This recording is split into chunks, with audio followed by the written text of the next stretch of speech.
Good evening. Welcome to our candidate forum for the Democratic candidates for Congressional District 7. My name is Barbara Young, and I'm very honored to be your moderator this evening. I'm a member of the League of Women Voters of the LaGrange area. I'm a resident of LaGrange. I'm an attorney. I'm a partner with the law firm of Golan, Christie, Taglia, and I'm also the founder of Chicago Equal Pay Day. I am not a constituent of Congressional District 7. This event is sponsored by the League of Women Voters of the LaGrange area, the League of Oak Park River Forest, and the League of Chicago. For over 100 years, the League of Women Voters has been and continues to be a nonpartisan organization that neither supports nor opposes political parties or candidates for any office. The League's purpose is to promote political responsibility through informed and active participation of citizens in government and civic discourse. Providing this forum allows citizens to become better informed about the issues facing their community and to become better acquainted with the candidates running for office.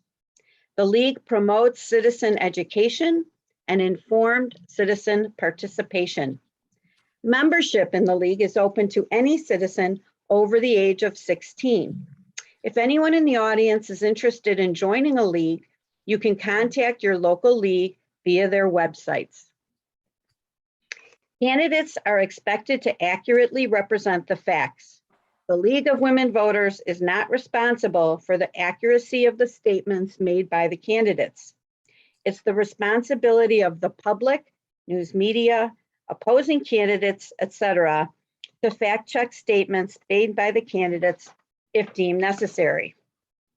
All candidates have agreed to abide by certain ground rules provided by the League. Some of the rules also apply to members of the audience. Let me review them quickly. First, to determine the order in which opening statements will be given, will be going in alphabetical order.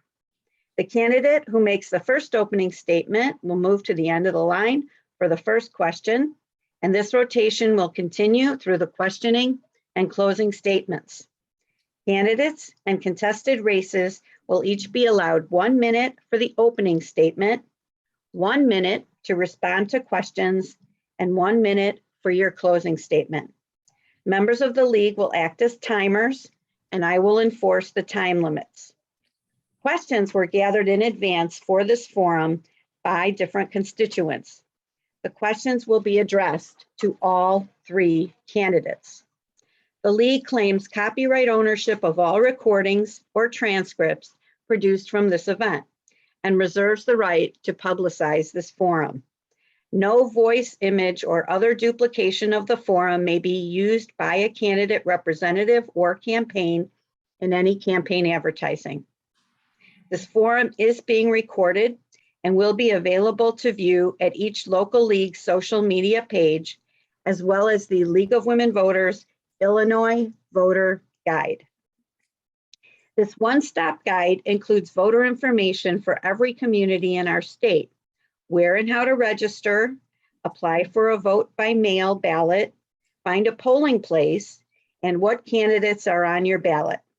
No matter where you are in the state of Illinois, the Illinois Voter Guide will have the information you need to vote as an informed voter.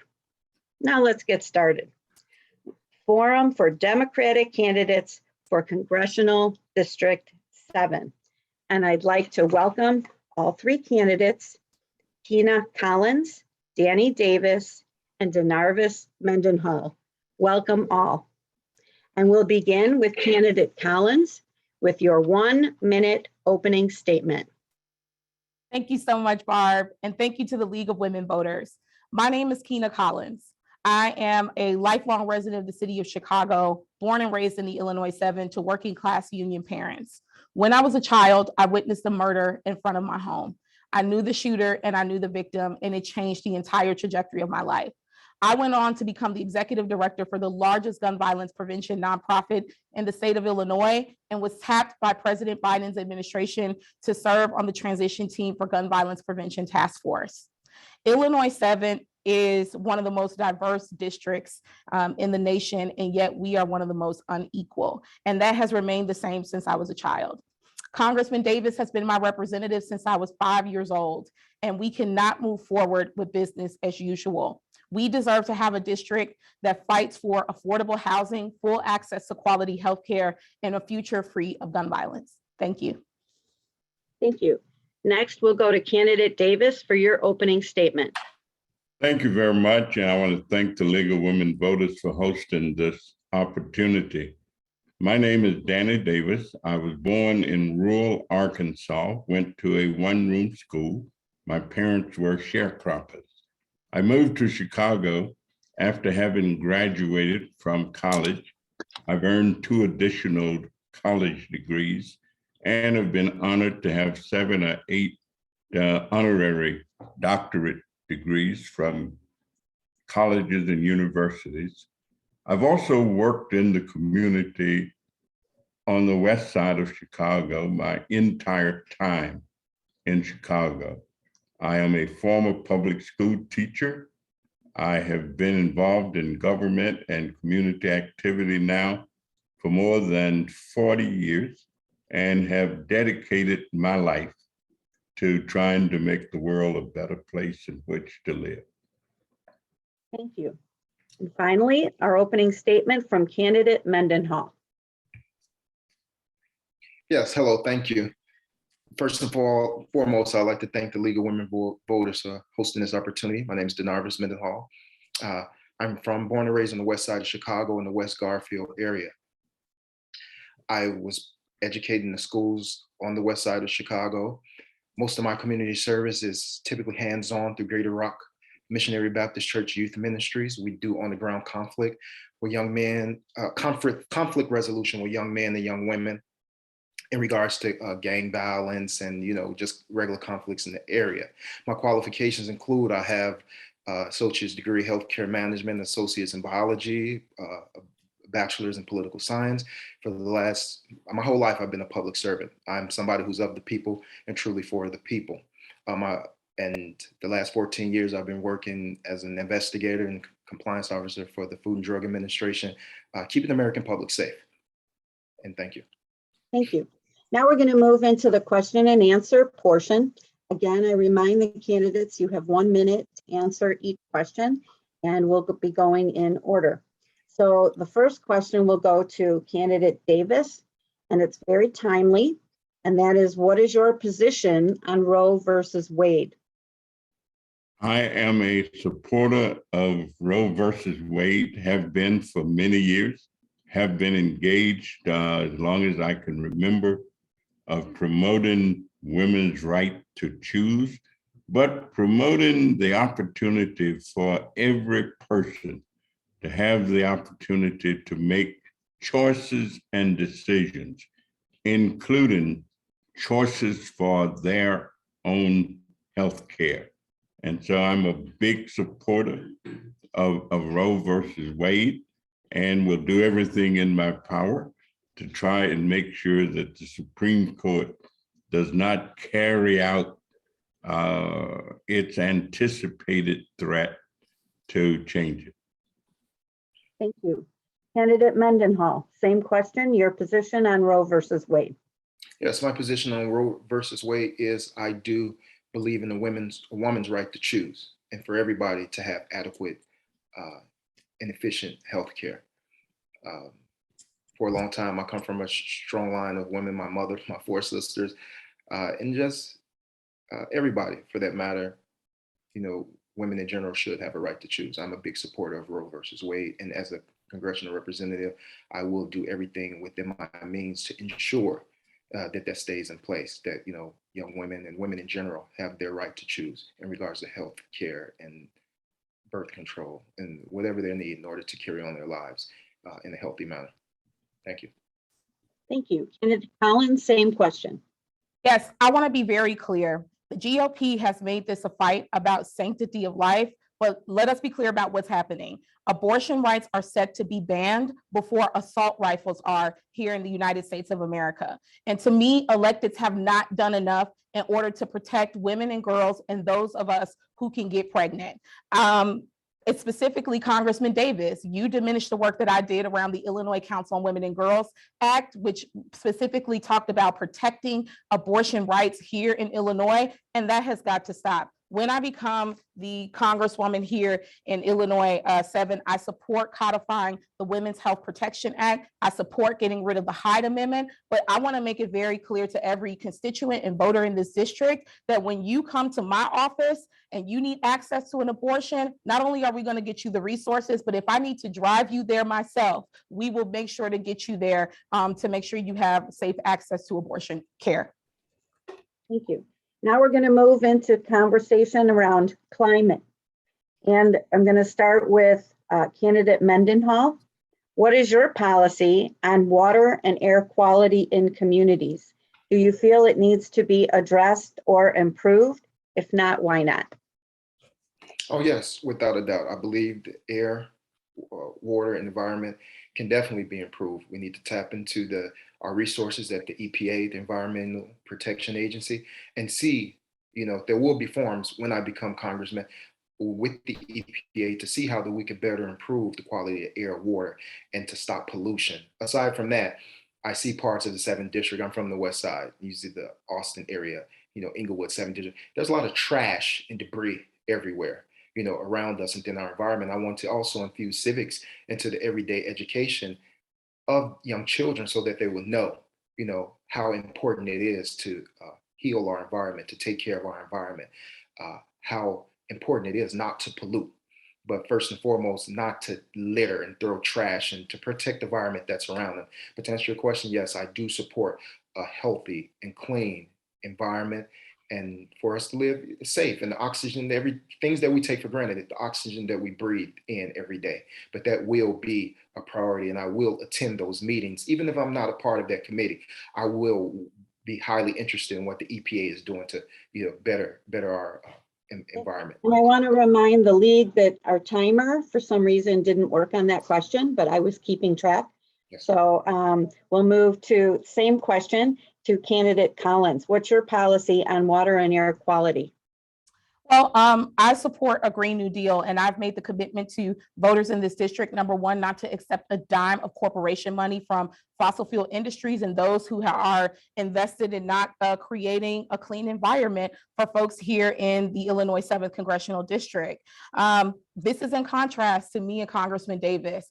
Congressman Davis was actually one of 69 Democrats who voted for the continuation and the construction of the Keystone oil pipeline, which we knew was a Standing Rock protest that took place in Dakota, North and South Dakota. I think that our votes have consequences, and in order for us to lead with a strong moral compass and make sure that we get the resources that we need for clean air and clean water, it starts with running a campaign that says we reject this type of money in our campaign and that my vote is not for sale.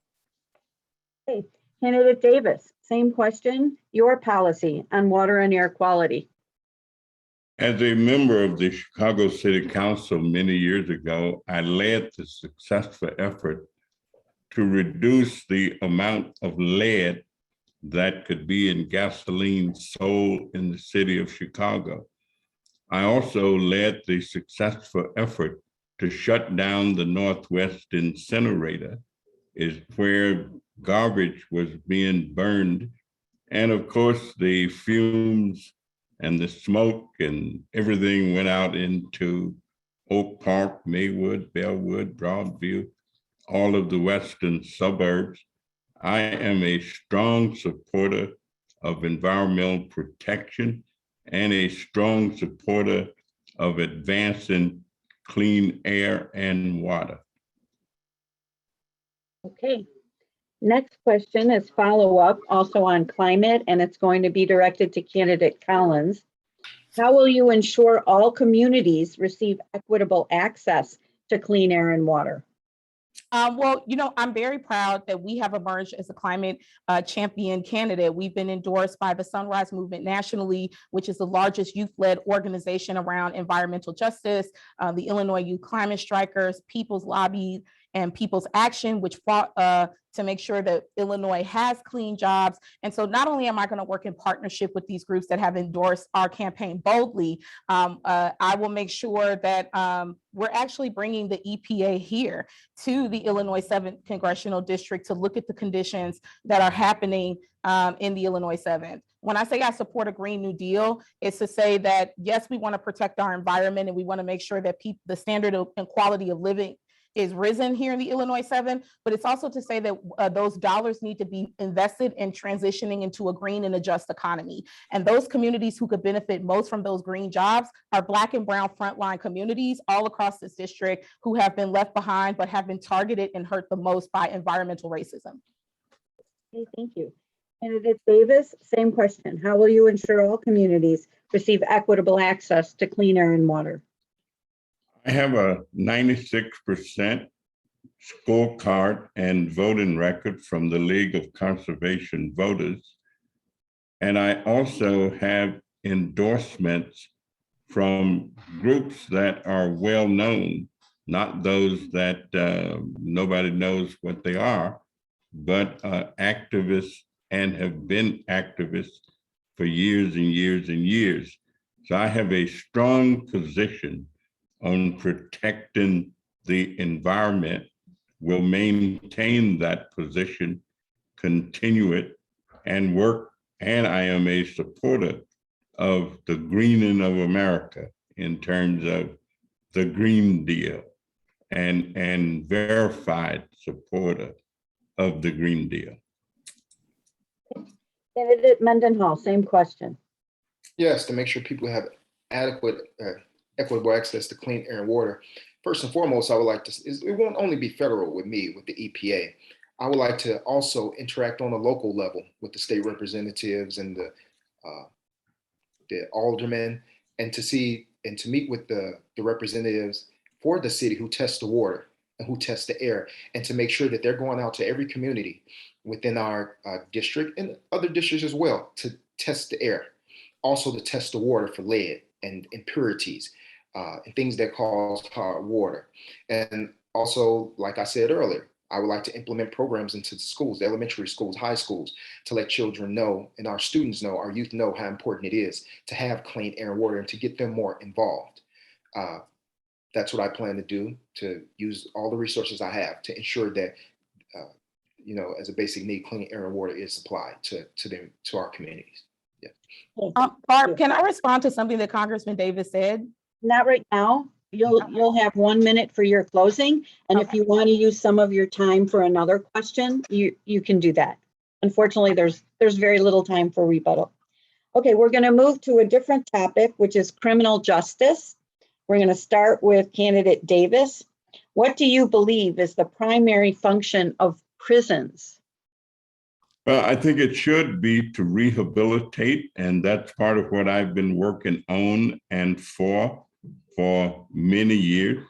As many people know, I am the primary author of what is called the Second Chance Act in the United States of America. That has generated more than $1 billion since we passed it to provide programs, information, opportunities, and promote the changing of our criminal justice system, where it becomes more rehabilitative than punishment. Of course, we are the most incarcerated nation on the face of the earth, and I am known as one of the strong advocates for changing that, and that's all over America. Okay. Candidate Mendenhall, what do you believe is the primary function of prisons?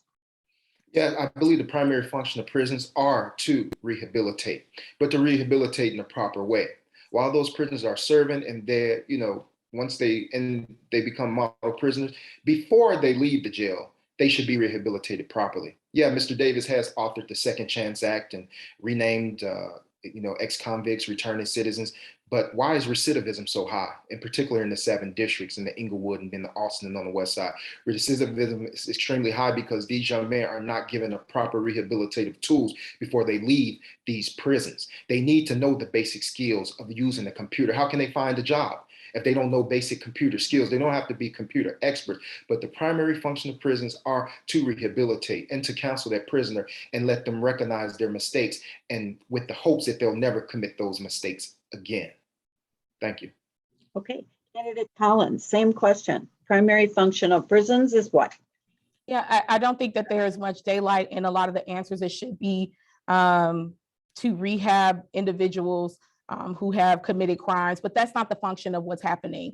And as a matter of fact, we have seen the privatization of prisons, and I actually do not support private prisons that are put into place that are making profit off of those prisoners. I have to agree with candidate Mendenhall.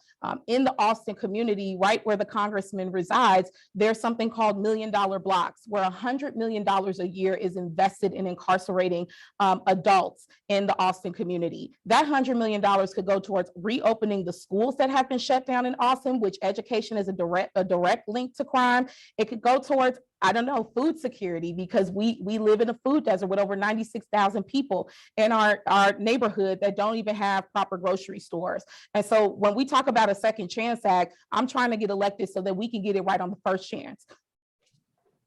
Okay, and another criminal justice type question. This one is going to be for candidate Mendenhall. Are there any current federal laws that you believe are unconstitutional? Yes, I believe in the 3 strikes law is unconstitutional in regards to the federal law, because these could be minor drug crimes that people could commit. Not saying that certain crimes are better than others, but minor drug nonviolent crimes should not be punishable by life in prison if you're caught doing it the 3rd time. I feel that that is unconstitutional, and that should be changed. If this person has a problem, they should be given access to adequate programs and resources that can veer them away from feeling that their only chance of hope is to sell drugs in light of finding a job or getting the right resources to take care of themselves. Because once Martin Luther King said, where there's darkness, there will be crime. But the true criminal is not the one who committed the crime, but the one who created the darkness. When they take away industry from our communities, take away companies, move them overseas, and take trades out of schools, a lot of these young men and women have despair, and they feel like they have no other choice but to sell drugs. That law is unconstitutional. Okay, and candidate Collins, what's your view? Can you repeat the question? Are there any current federal laws that you believe are unconstitutional? I believe that a lot of the laws that were put into place around the war on drugs, sentencing reform needing to happen here in the United States are laws that are unconstitutional. I have to agree. When we talk about the gun violence and the crime here in the city of Chicago and a broad swath of the Illinois 7th Congressional District, I think we have to directly talk about the poverty that's put into place. And I think mass incarceration has played a huge role in that poverty that is taking place in the Illinois 7th Congressional District, hence making it harder for us to drive down the crime and the violence, specifically around guns here in the Illinois 7th District. It makes it harder for people to find housing. And we also know nonviolent drug offenses that you go to federal prison for also block the ability for you to get an education or take out loans federally to go to school and get an education. And so this is what I believe Dr. Michelle Alexander has called the new Jim Crow, and we need to make sure that we reform and rehab that. Candidate Davis, do you believe there's any federal laws that are unconstitutional? Well, of course, the Supreme Court determines what we call federal law and the constitutionality of it. I do believe that there are many federal laws that seriously need to be changed. And of course, one of those was mentioned in relationship to Ms. Mendenhall's answer. I certainly would call that unconstitutional. And of course, it should be unconstitutional for individuals to be seriously sentenced for minor kinds of crimes and activities that restrict their ability to become real citizens for the rest of their lives. even though the act may have been minor. And so I think there are a serious overhaul of our criminal justice system that need to be overhauled, changed, and Okay. Now we're going to turn to voting and election turnout. So the first question goes to candidate Collins. What steps would you take to increase voter turnout? Yeah, I think that we have to, first of all, start engaging young people in this process.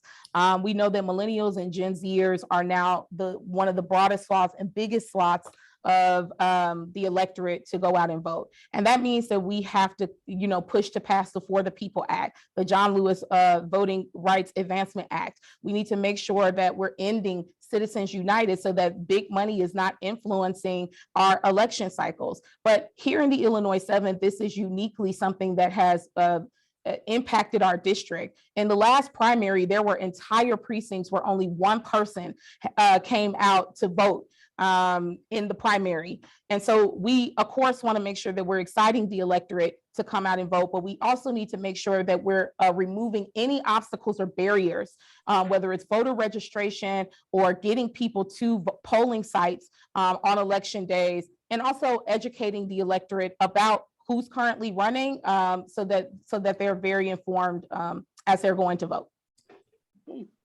Candidate Davis, your thoughts on increasing voter turnout?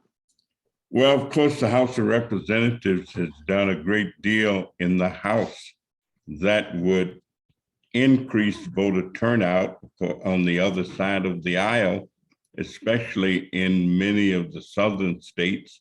There are serious efforts underway to try and restrict and prevent any increase, but just to allow people to vote as we now vote. We have increased voter turnout in many places, and especially in the 7th Congressional District and in the state of Illinois and in other places as well. The big fight is with the Senate right now in terms of trying to prevent them from holding up the progressive legislation that the House has already passed. And of course, the John Lewis Voting Rights Act is one of those primary acts. Okay. And candidate Mendenhall, your thoughts on increasing voter turnout? Yes, increasing voter turnout, first and foremost, as I discussed earlier, getting to the schools, starting with the youth, getting civics infused back in our education, letting these young children know what their civic duties are. I've been to a few high schools and talked to the seniors, those who are registered to vote, and encourage them to vote. Our population represents there's mostly millennials. And having a population of most of the millennials, our leadership in the Senate and Congress should reflect that. It should reflect the population, but it doesn't. And I tell people all the time, we're supposed to have a democratic republic, but in a sense, it's like an oligarchy where the few control the many with voter suppression tactics and, things of that sort. I support the John Lewis Voting Act, but in order to get people out to vote and encourage voting, it's about getting the message out in communication, finding means of communication through churches, community centers, getting the message out via social media. But we need to get more millennials and more of the youth involved because our youth is the future. Okay, next question, and I'm going to start with candidate Davis. Should people convicted of non-violent felonies be permitted to vote once they have served their sentences?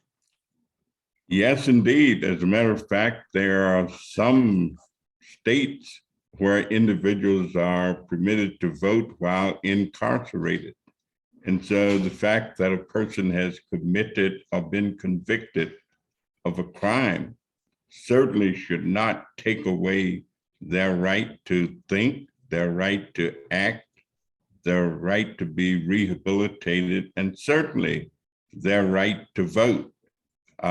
So there shouldn't even be a question about whether or not they would have the right to vote.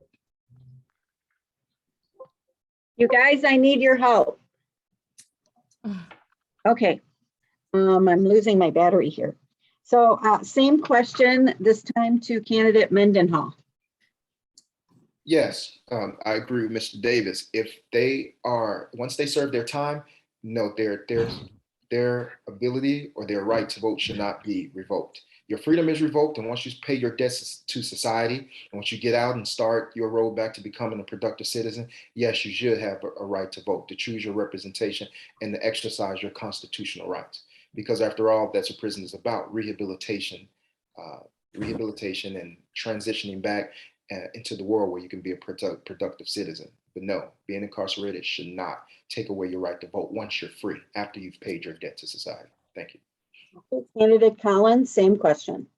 Yes, I believe that, incarcerated and returning individuals should have the ability to vote. And I was proud to stand with Chicago Votes, which is an organization here in the city of Chicago that pushed for Illinois to become one of those states where Cook County Jail became a voting and polling site. And so right now, as we know, a lot of the reform that we have to do around gerrymandering and census counting, we know that prisoners are actually counted in certain census data, depending on whichever prison that they stay in. And that needs to be reformed as well. And so I very much I'm a part of and support the ability for people to gain the ability to vote, and also to get the access to vote back after being incarcerated. Okay. And the next question is we're starting with candidate Mendenhall. We're switching to healthcare. Okay. Affordable healthcare means different things to different people. What does it mean to you? Affordable healthcare means that in the first class nation and a modern nation, healthcare should be available. Good healthcare should be available to all citizens, all residents of the United States. Quality and good healthcare. There's currently, especially like in the 7th district, encompasses the medical district, in which Mr. Davis played a big part in building and getting funding for it, the medical district and all the advancement we have. But there's still such a big disparity in treatment amongst Black and brown people. Our life expectancy in West Garfield, Austin, Inglewood area is 68. Well, you go over to Streeterville in the Gold Coast and it turns up to 90 years. If you're in Oak Park, River Forest, 90 years. But to answer the question, affordable healthcare means that healthcare should be affordable. Good quality healthcare should be affordable to all residents of the United States, not only including treatment, but also education into how to better take care of ourselves in regards to healthcare and live better and healthier lives. Thank you. Thank you. Candidate Collins, what do you think affordable healthcare means to you? It means that we chip away at this 30-year life gap that exists in the Illinois 7th Congressional District, which is the largest life expectancy gap in the nation. 90 years in Streeterville, it's a 60-year life expectancy in West Inglewood, which both of those areas lie within the district. And we know that those health, that's caused by social determinants like housing and access to food, clean air, clean water, stopping the bullets from flying. All of those things are public health issues. But a good affordable health care also means that we include the disability community, because hearing aids, dentures, and dental work, eye care, all of that should be included, which is not currently included in our healthcare system. I think that it also means that we take on big pharmaceutical and private insurance companies, and that's why I refuse to take any corporate donations from these organizations, which is something that the incumbent has done in the past, and which I believe influences how we have this 30-year life gap and disparity that exists in the Illinois 7th. And candidate Davis, I'll let you now address affordable health care and what you believe it means. I am an active supporter of Medicare for all. I believe that every individual in our country, every citizen, should have access to quality, comprehensive health care without regard to their ability to pay. I believe that we ought to have a single payer system where everybody is in, nobody is out. And we are very fortunate that the current House of Representatives is constantly passing additional resources and bills to deal with the healthcare needs of the citizens of our country. I think we're on our way The 7th Congressional District has more federally qualified health centers, meaning that health care is becoming more and more available. I'm proud to be a part of it. Thank you. And we're going to stick with the term affordable, but move it into the housing realm. So what does affordable housing mean to you? And we'll start with candidate Collins. Yeah, I was very proud to have sat with tenants in the George Collins senior apartments, as well as Barbara Jean Wright apartments right here in the Illinois 7th Congressional District. And that means improving the standard of living, starting with our aging populations and people in the west side and south side of the city of Chicago and in the provisos. It means that we should be supporting lifting the ban here in Illinois and making sure that landlords just can't go up on the rent without notice to the renters of these properties and evict them. We saw Congresswoman Cori Bush having to sleep on our Capitol steps in order to push our federal government to protect people in a pandemic. And we know that housing is the biggest social determinant around health. And so I'm going to be a proponent to make sure that I push for extensions like housing vouchers for people in the Illinois 7th, as well as the ability to use Medicaid to pay for their rent. Candidate Davis, your view on affordable housing. I was very pleased to stand with the group earlier today at 3906 West Gladys, looking at a building that they are in the process of rehabilitating, and other buildings that they have acquired that they will also rehabilitate.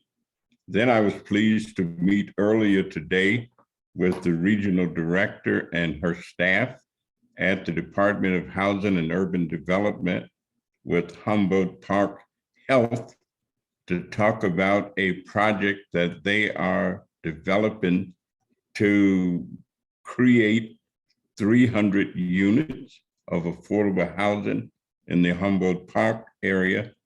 And I'm pleased to know that right now we have a town hall that's taken place about not having to evict people, how to keep them in their homes and help them with the mortgages. So,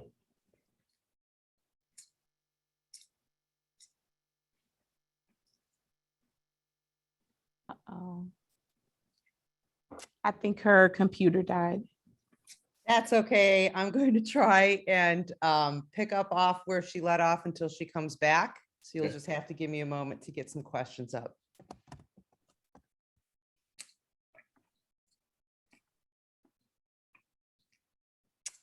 In the meantime, though, I think candidate Mendenhall, I believe it is your turn to respond to the question. Yes. What I feel affordable housing is housing, regardless of where it is, based on your income, be it if it's in an affluent area or if it's a working class area where the incomes are not so high, but your housing is given or it is awarded based on your income. Of course, seniors are on a fixed income for the rest of their lives. Theirs can stay the same, and it should stay the same. But those of the younger population who's receiving affordable housing, not only grant them those vouchers, but give them access to programs that are going to help them do better and to excel and succeed in life, where they better educate themselves, get better careers, where they can move on and possibly become homeowners one day. And it would be not only in Austin on the west side, but affordable housing. It should be affordable housing available to families everywhere, because some people want to live in better areas so that their children can get better education and have better resources. Instead of rehabbing buildings, we need to build a lot of buildings in the hundreds and hundreds of vacant lots that encompass the 7th district. But affordable housing can work.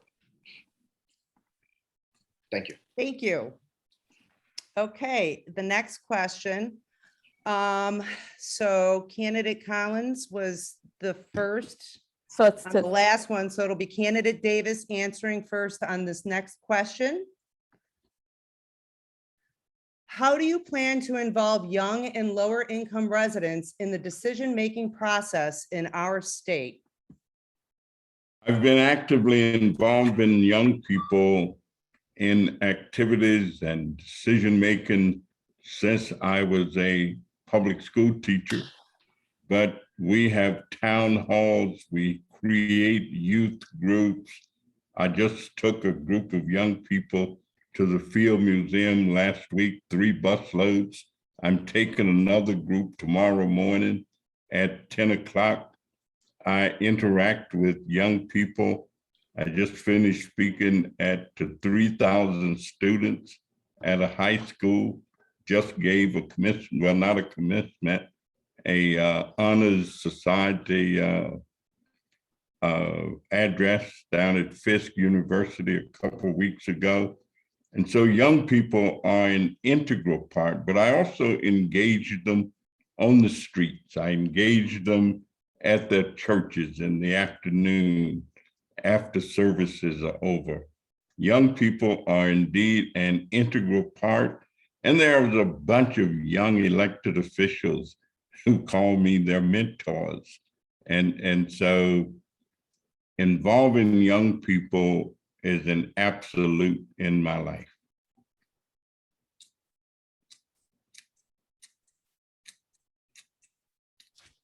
You're muted, Melissa. Candidate Collins, the same question to you. Would you like me to repeat the question? I think it's to candidate Mendenhall. I think. Candidate Mendenhall. Sorry. Okay, I no worries. Want to apologize. be fair.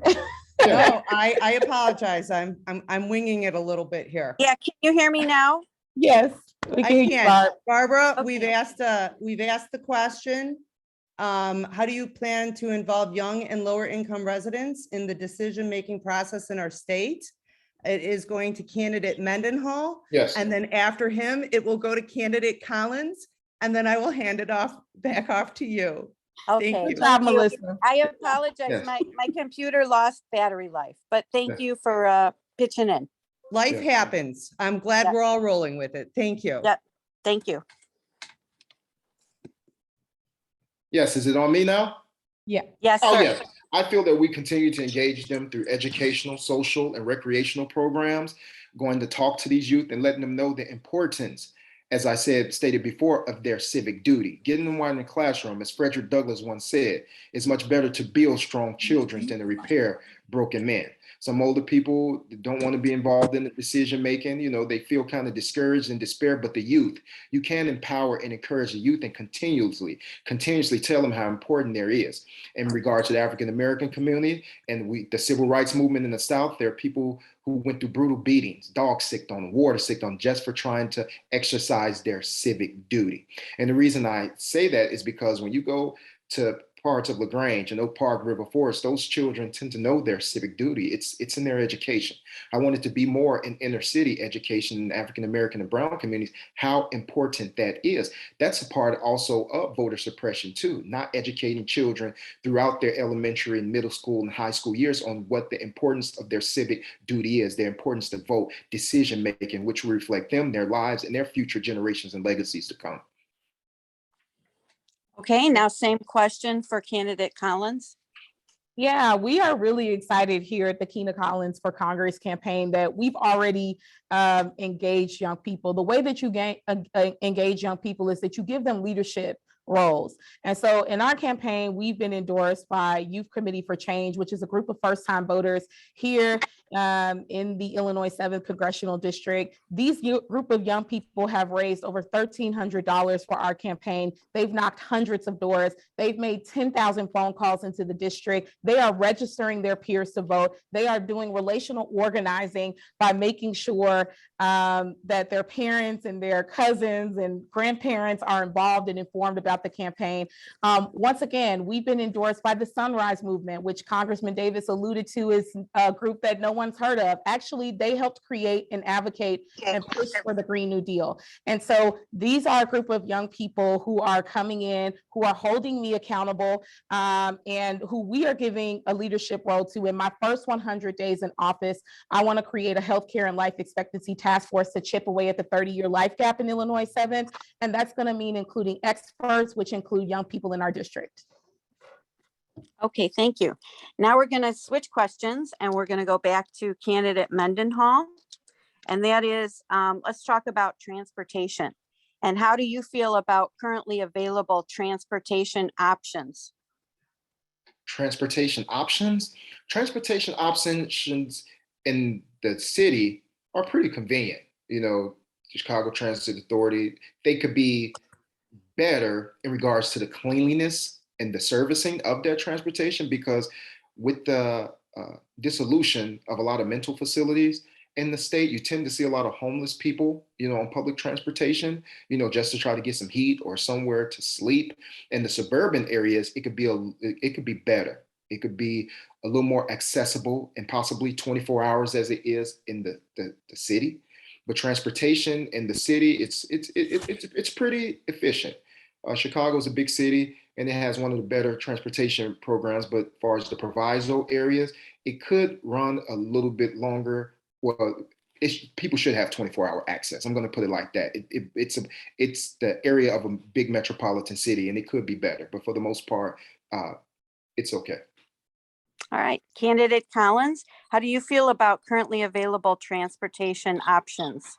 I would have to disagree respectfully with candidate Mendenhall. I think that when we look at areas like the provisos, they are not getting adequate transportation throughout the Illinois 7th Congressional District. And this is where we talk about a Green New Deal and transitioning to a green and energy focused mass modal system here in the Illinois 7th. And when I think of transportation and just in general infrastructure, I think of it differently. We need to not just invest in the highways and the buses, but also the pathways and the walkways for people who have wheelchairs and have disabilities and take the public transportation system. And so this is particularly important, not only from the pollution aspect, where we need to make sure that we're driving down those carbon emissions, but that we're also making sure that we're centering the voices of working class communities who are very much dependent on a mass transit system that is antiquated, quite frankly. And I would continue to fight for those infrastructure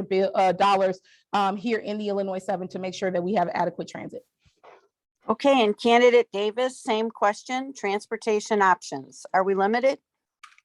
The U.S. House and Senate and President have just passed the largest infrastructure bill that this country has heard of in a long time.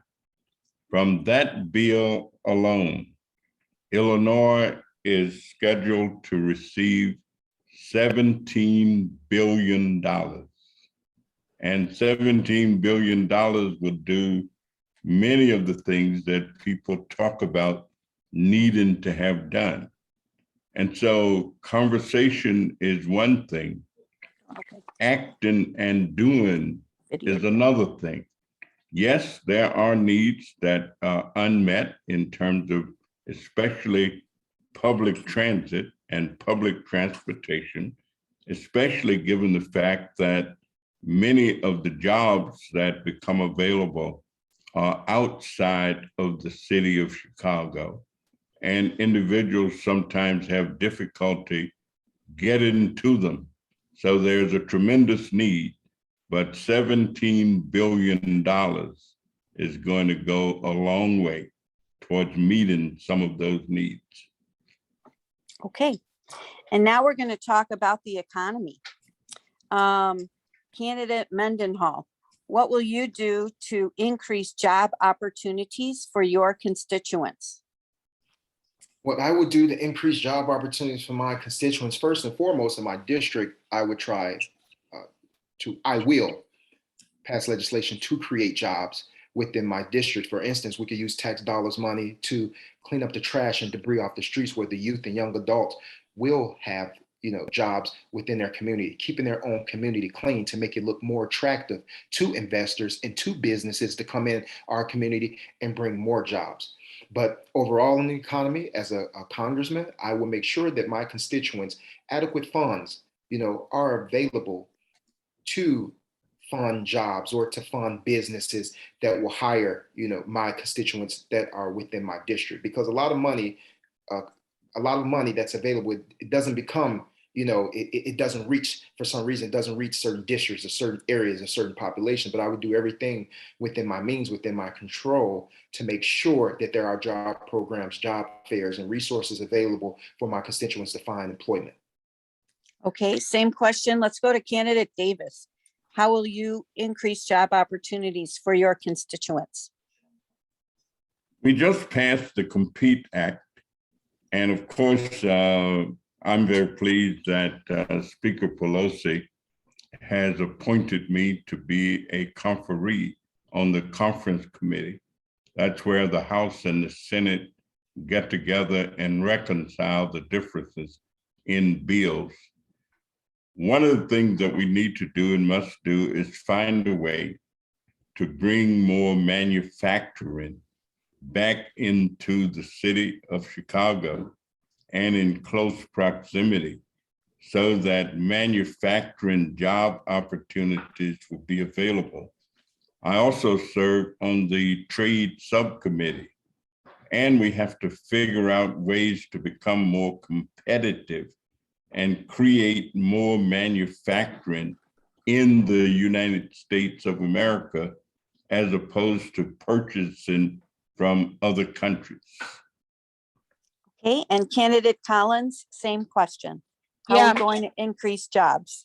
Yep, as a gun violence prevention advocate, I think that the root cause of a lot of this violence that we are experiencing is poverty and people not having opportunities. Illinois 7th actually has one of the highest unemployment rates in the nation, quite frankly, and specifically to the Black enclaves of the district, Black and brown enclaves on the west side and south side of the city of Chicago. Number one, we need to make sure that we're attracting workers back into the workforce.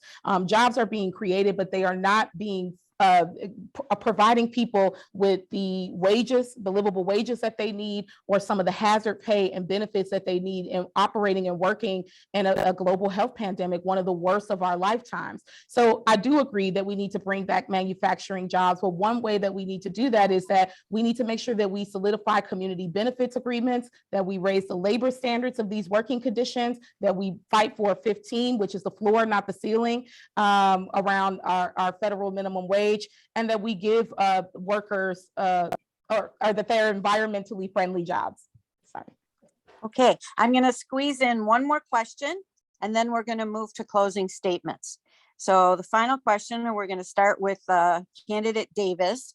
How would you work with Republicans to get the second half of Build Back Better plan passed?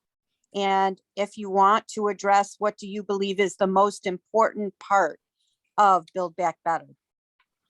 Well, I do work with Republicans a great deal. As a matter of fact, the subcommittee that I chair in the Ways and Means subcommittee, the Ways and Means Committee, my person on the other side, we come up with more agreement than you generally get. I'm called the chairman and she's the ranking member from Indiana. And child welfare, the tax credits that we've managed to institute that have helped to reduce child poverty by almost 50% in the last 2 years. And when we get Build Back Better, there are so many provisions of it that we want to extend and make real. So we're working with the Senate right now to try to keep them in the queue. Okay, and now candidate Mendenhall, your thoughts on working with the Republicans and getting Build Back Better passed?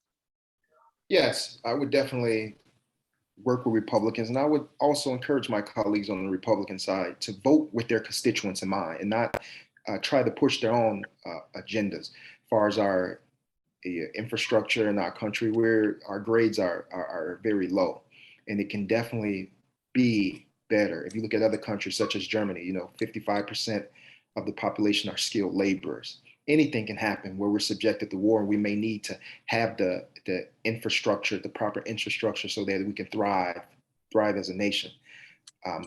So that's what I would do. I would continuously talk to them. Of course, it's about compromise, give and take, but I will always make decisions with my constituents in mind and nothing else. And I would encourage my Republican colleagues to do the same, because it's not about us. It's about the people and the people that we serve, and we work for the people. So whatever's best for the people and to build back better all the provisions in the law that helps the people, then we should be savvy to pass that bill and those laws. Thank you. Okay, candidate Collins, what are you going to do to get Build Back Better passed? Was there a second part to that question, Barb? It was, is there a part of it that you believe is the most important? Right. Yep. So this is work that I've done before I decided to run for office, when I co-authored and helped build the Coalition for the Illinois Council on Women and Girls Act. It was to protect abortion rights. It was to close the gender pay wage gap. And Bruce Rauner was the governor. The Illinois GOP took us on. They lost and we won. It is now the premier initiative in Lieutenant Governor Juliana Stratton's office. And it was through the work of me traveling to 68 out of 102 counties in the state of Illinois, talking to Democratic women, Republican women, who quite frankly wanted to build longer tables and not taller walls. And so I do think that we have to take an organizer's approach. I do think that we have to bring the people's voice to the forefront. The way that we saved the ACA in this country was by making sure that those who were being impacted by healthcare inequity pressured senators to do the right thing. I want to see the extended child tax credit and the environmental justice piece in the Build Back Better bill push forward, because I think that we were lifting children out of poverty and also working towards our goal of eliminating our carbon emissions here in the United States. Okay, now we're ready to move to closing statements. And we're going to begin again at 1 minute with candidate Mendenhall. Yes, once again, thank you to the League of Women Voters for inviting me to this forum. My name is Denarvis Mendenhall, and I'm from the west side of Chicago, so I've seen the economic disparity. But I want everybody to know in this forum, whether you vote for me or not, you will be included. I am a progressive Democrat, and I believe in working for the people. I believe in the working class people, the backbone of America. I want people to know that I want to get legislation for conflict resolution programs and better community policing to end all the gun violence and the carjackings and the crimes that plague our communities, community centers for the youth, build strong children, so they'll have a better future. The Green Initiative to stop littering and to create jobs so young men and women can have jobs keeping their communities clean and taking better care of their communities, and better tax breaks for working class people and their families, and people to have a great living wage. Thank you. I appreciate the opportunity to present myself to you today. Wonderful. Candidate Collins, your closing statement, please. Yeah, this year, people in our district in the Illinois 7th, they have a choice.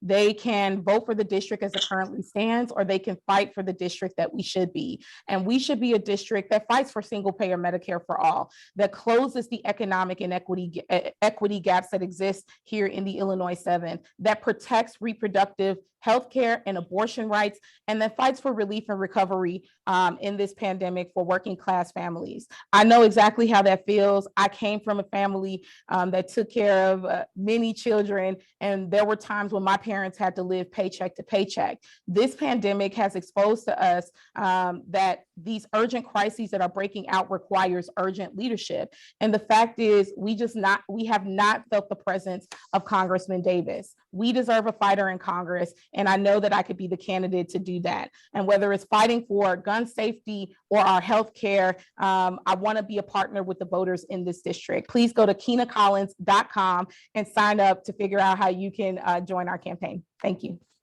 Okay, and the final word, we'll hear from candidate Davis. Your closing statement, please. Thank you very much. I have sponsored and co-sponsored 1,328 women-related pieces of legislation, bills. I have 100% civil rights voting record, 100% education voting record, 100% labor record from the AFL-CIO, a 96% environment record from the League of Conservation Voters, from older Americans, 100%, human rights, 97%, animals 100%, civil liberties 100%, progressive 99%, working families 100%, Social Security and Medicare 100%, peace and diplomacy 100%, immigration 100%. I stand on my record. Thank you. And on behalf of the League of Women Voters, I want to thank all the candidates for participating today and for bearing with me. I apologize for my computer running out of batteries, but I'm glad I was able to hop on my phone, and I appreciate Melissa stepping up.